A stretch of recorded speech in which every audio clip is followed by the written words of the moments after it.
Hey, it's W5HRO. Well, I've been playing around with this TS590SG, this little play toy I bought. And I found this little, what they call it, Nobsound on Amazon. And this little 100-watt amp that comes from China. It's got an input and then the speaker output. And this thing is loud as H-E-double-L. Watch what happens. I'm going to wind up blowing this old national speaker I'm driving it with. Oh my God. Is a 32-foot pole. That's a good lousy antenna. They work very well. There's a line out audio connection from the transceiver. It's on that ACC2 connector in the back. It's pin, what did I say it was? It's pin 8 and 9. I think not, was it? One of them's ground and the other one's the audio lead. And that's what I've done. I just wired up a cable out of the back of the transceiver with that connector and just plugged it right in the back of this thing, hooked the speaker up. Now it's got power like a tube radio. By the way, how strong am I coming in on your 76 cam? Holy cow.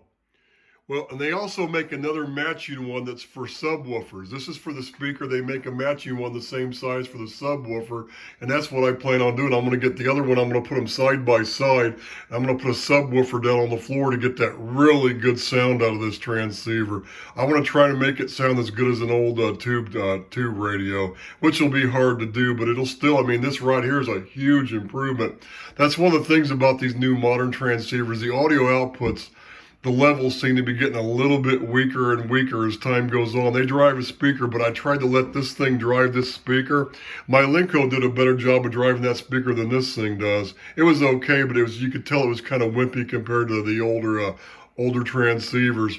But this right here, oh my God. These things are dirt cheap on Amazon too, so now I need to get the one for the subwoofer.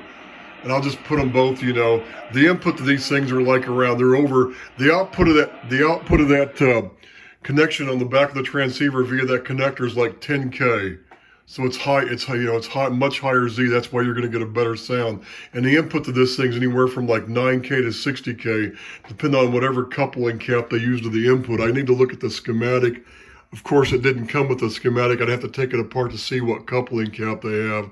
But I could just, you know, hook up that 10K output, the two of them in parallel, one for the subwoofer and one for the speaker, and that should work great.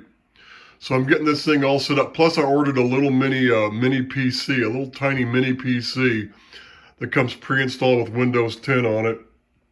And I'm gonna get this thing hooked up to the computer next. Then I'm gonna get the little SDR receiver, and I'm gonna use it for a pan adapter. So that's my plan. I'm just now getting this thing all set up. Now, I did hook up that pile mic, and as you can see, I've already removed it. You know why? The thing had a lot of poppy noise. It sounded kind of, it's like every other low impedance mic I've ever used. It just, with my voice, it sounds kind of muffled. And with the processor on it, made it a lot higher pitch, but the popping was terrible. Like just, if you got too close, even if you didn't get close to it, you just the pop, pop, pop, pop from the breath sounds coming out of your mouth. So I remember, okay, I used to use this mic on the Linko. I didn't really use it that much because it was all high pitched.